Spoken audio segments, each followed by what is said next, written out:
Ay, nandito kami ngayon sa Batangas Pier. Sama ko nga yung asawa, pupunta kami ng Mindoro.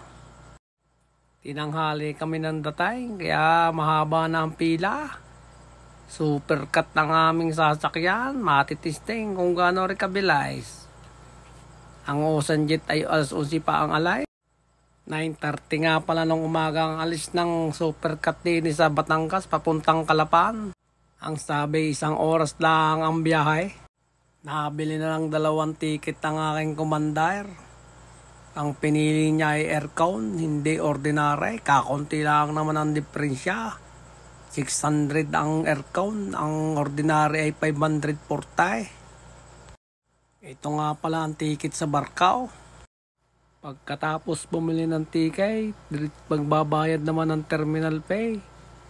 60 pesos ang 2 pasahero. Mag-check in na kami ng commander ko. Baka kami maiwanan ng Barcao. Alay, tinitingnan pa pala ng security ang ticket bago mag-check in.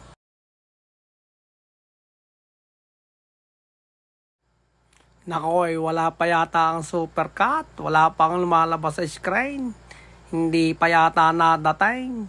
Napaaga pa yata nga yung pag-check in. Kaya umupo muna kami habang naghihintay ng supercut.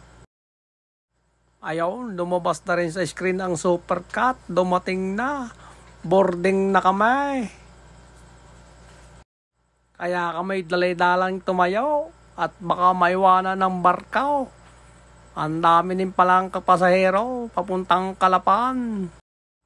Ito nga pala ang sasakyan naming Barcao papuntang Calapan. Isa-isa nang sumasakay ng Barcao. Pati mga gamit, dala-dala.